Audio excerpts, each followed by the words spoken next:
Bonjour à tous, je vais réaliser une vidéo dans laquelle je vais résoudre un exercice qui, à mon sens, reprend l'ensemble des méthodes que l'on a vues dans le chapitre des primitives. Et donc voilà, c'est un exercice qui reprend un peu, qui fait vraiment office de synthèse finalement, et je pense que cela devrait vous aider à bien préparer l'interrogation récapitulative qui approche. Donc voici l'exercice que je vous propose, soit f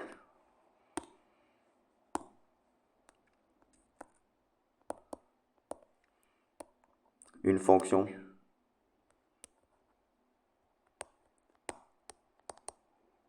définie par f de x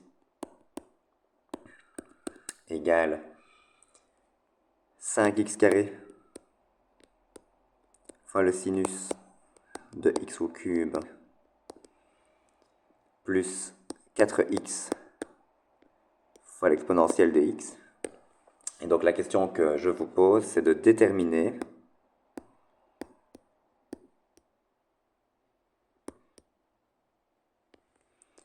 la primitive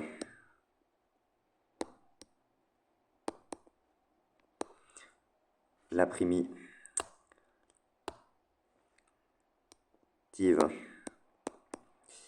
grand F de petit f, sachant que grand F, quand vous l'évaluez en 0, eh bien vous obtenez 1. C'est d'ailleurs pour ça que j'ai dit la primitive. Vous savez bien que normalement on a une infinité de primitives. Une fonction f possède un ensemble de primitives, mais ici je dis bien là puisque j'impose des conditions initiales. Je dois m'assurer que cette primitive grand f, quand on l'évalue en 0, cela fait 1. Autrement dit, je vais déterminer la constante c, mais ce sera à la fin de l'exercice. Donc qu'est-ce qu'on me demande de faire en définitive? En définitive, je dois calculer, donc j'entame ici la résolution, donc calculons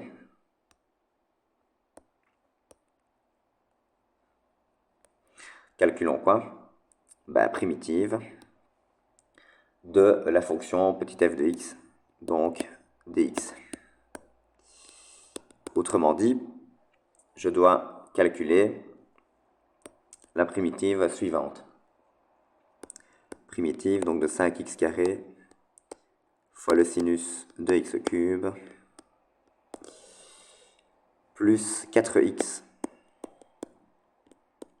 fois l'exponentielle de x dx. Alors, je constate que j'ai une somme de fonctions, donc c'est pour cela que je pense à une méthode de primitivation par décomposition.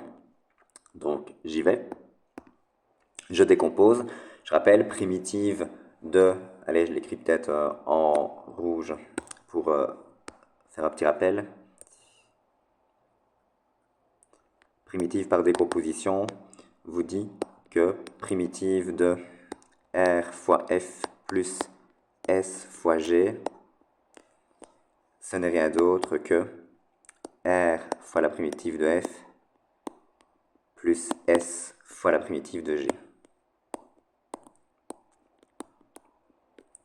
Donc j'applique ma méthode de primitivation par décomposition.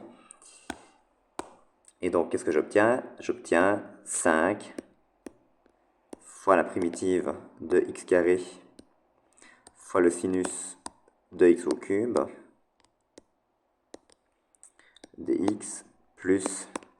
Alors, je vais laisser le 4 à l'intérieur pour l'instant, mais je pourrais le sortir si je le souhaite, par décomposition. Mais voilà, on va s'occuper donc d'une primitive à la fois. 4x fois l'exponentielle de x dx. Ok.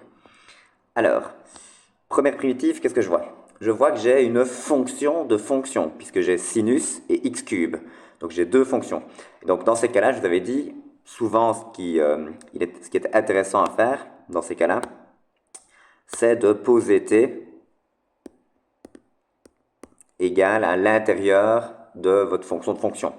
Donc t égale à x au cube. Si vous faites ça, quand vous calculez votre t', je suis en train d'effectuer une substitution, votre t' est donné par 3x carré. Ok. Sauf que, je vous avais dit, il faut faire apparaître le t' hein, dans l'expression pour nous faciliter la vie, pour simplifier les calculs. Mais le problème, c'est que je n'ai pas 3x carré dans l'expression, j'ai x carré. Donc, qu'est-ce que je dois faire? Ben, multiplier x carré par 3. Comme ça, je suis content, maintenant j'ai 3x carré. Sauf que, si je fais ça, je change mon énoncé. Donc, pour ne rien changer, je vais ici multiplier par 1 tiers. Je divise 5 par 3. Parce qu'en faisant cela, quand je fais x3 divisé par 3, ben, je suis en train de faire x1. Donc, je n'ai rien changé à mon énoncé. Alors, ce qui est bien maintenant, c'est que j'ai fait apparaître dans l'expression, ici, le t'. Là-bas, vous allez avoir du t, et donc vous allez primitiver par rapport à t. Donc, autrement dit, je vais le réécrire pour que ce soit plus lisible. Qu'est-ce que je dois calculer en définitive? Je dois calculer 5 tiers primitive de, alors vous savez bien que la dérivée d'une variable c'est 1, donc je ne l'écris pas puisque 1 est un élément neutre pour la multiplication. Donc j'ai primitive de sinus de t dt. Alors j'oublie pas de recopier hein, le petit bout qu'il me reste, mais je vous ai dit une chose à la fois, on s'en occupera après.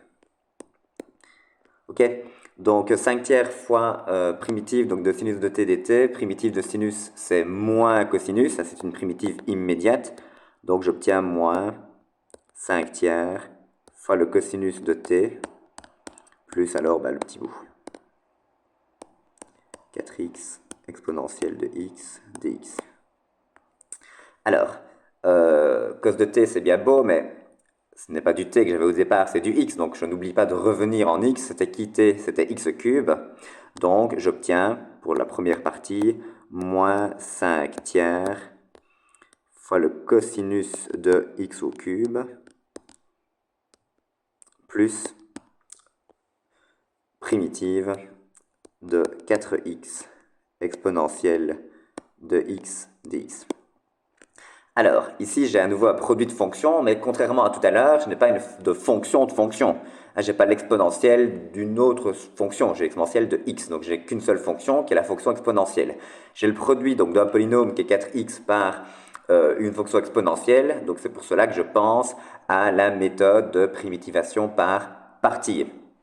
Alors, vous avez, si vous le souhaitez, vous pouvez utiliser le moyen mnémotechnique ALP, hein, pour la primitivation par partie, qui consiste à dire, ok, je vois un polynôme, je vois une fonction exponentielle, donc le P se trouvant avant le E dans le mot ALP, eh bien, ce que je vais mettre en f de x, c'est le P, donc 4x. C'est pour cela que je vais écrire que f de x, ce que j'appelle f de x, c'est 4x.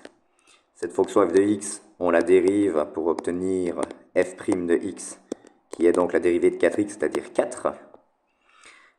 Puis alors en g' de x, je vais mettre l'exponentielle de x que je dois primitiver. Primitive d'exponentielle pour obtenir donc g de x. Primitive d'exponentielle, c'est exponentielle de x.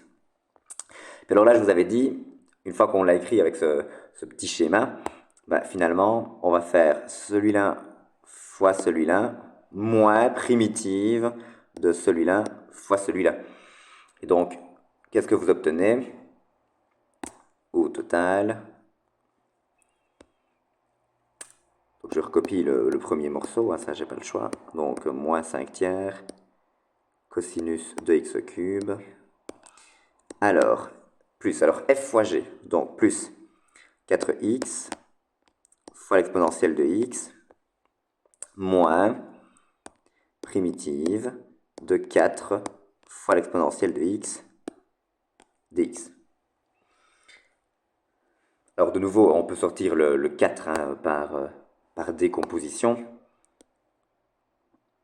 Donc j'ai moins 4 fois primitive d'exponentielle de x dx, et vous savez bien que primitive d'exponentielle, c'est exponentielle. Donc au total, qu'est-ce que j'obtiens? J'obtiens moins 5 tiers du cosinus de x cube plus 4x fois l'exponentielle de x moins 4 fois l'exponentielle de x à une constante additive près. Donc finalement, ainsi, je vais mettre donc, vous trouvez que grand f de x, l'ensemble des primitives de votre fonction petit f de départ, eh bien, c'est donné par moins 5 tiers fois le cosinus de x cube plus 4x fois l'exponentielle de x moins 4 fois l'exponentielle de x à une constante additive près, grand C. Oui, mais or, on m'a imposé dans mon énoncé une condition initiale qui était donnée par grand F évalué en 0. Ça doit faire 1. Donc, qu'est-ce que je dois résoudre? Je dois résoudre grand F donc de 0. Je vais remplacer tous les x par 0. Et grand F de 0, ça fait 1. Donc 1 doit être égal à... Et je vais remplacer tous les x de l'expression grand F de x par 0. Moins 5 tiers fois le cosinus de 0 au cube, plus 4 fois 0 fois l'exponentielle de 0, moins 4 fois l'exponentielle de 0 plus c.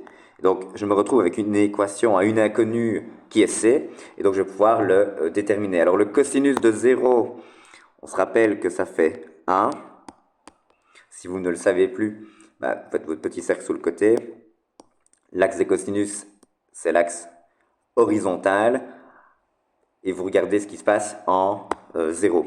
Donc 0, il est ici. Enfin, l'angle, comment dire, si vous, quand vous calculez le cosinus de 0 via votre cercle trigonométrique, vous vous placez donc, vous cherchez en fait le point du cercle trigonométrique qui est tel que que l'angle qu'il détermine est un angle de 0 degré en l'occurrence. C'est pour ça que je me place ici où j'ai mis le point vert. Puis alors maintenant, on regarde l'abscisse de ce point. Et l'abscisse, pourquoi l'abscisse? Parce que c'est comme ça qu'on a défini le cosinus d'un angle dans le cercle trigonal. Donc c'est l'abscisse du point qui détermine l'angle en question. Donc c'est quoi son abscisse? C'est 1, puisque je vous rappelle que le cercle trigonométrique est un cercle de rayon unitaire. Donc cosinus de 0 c'est 1. Et donc finalement, qu'est-ce que j'obtiens? J'obtiens moins 5 tiers. Donc cette équation elle est équivalente à dire que 1 c'est moins 5 tiers fois 1, donc moins 5 tiers. 4 fois 0 fois l'exponentielle de 0, ça fait plus 0. Et moins 4 fois l'exponentielle de 0. Alors, l'exponentielle de 0, rappelez-vous, ça fait 1.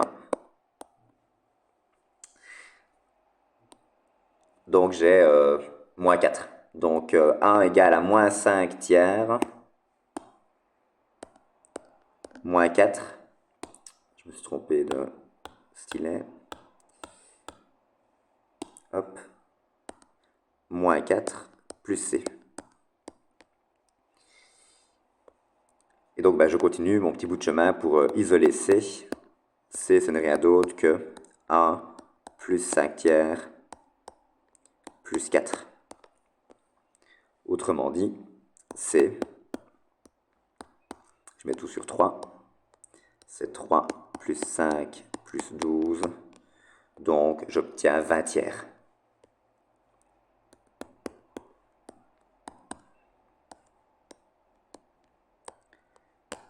Et donc maintenant que j'ai déterminé la constante C, je peux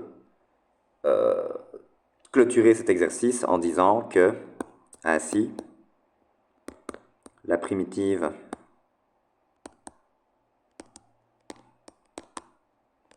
grand F cherché est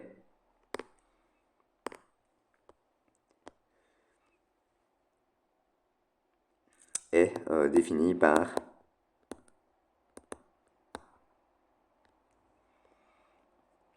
grand F de x, c'est égal à moins 5 tiers fois le cosinus de x cube plus 4x fois l'exponentielle de x moins 4 fois l'exponentielle de x plus c, mais maintenant je le connais, c'est plus 20 tiers. Et j'ai terminé cet exercice. Donc voilà, je pense qu'avec un tel exercice, j'ai pu revoir la plupart des méthodes que l'on a vues ensemble, c'est-à-dire décomposition, substitution par partie, et j'ai également inclus une condition initiale. Là, je vous imposais que f de 0 était égal à 1 pour vous obliger finalement à déterminer la valeur de la constante additive grand C. Donc ça reprend finalement à peu près tout ce que l'on a vu dans ce chapitre primitif. Donc voilà, j'espère que cette vidéo vous aidera. Si vous avez des questions sur le contenu de cette vidéo, vous n'hésitez pas, comme d'habitude, à m'envoyer un mail ou à venir me trouver. Je serai évidemment disponible pour répondre à vos questions. Bon travail à tous. Je vous remercie pour votre attention.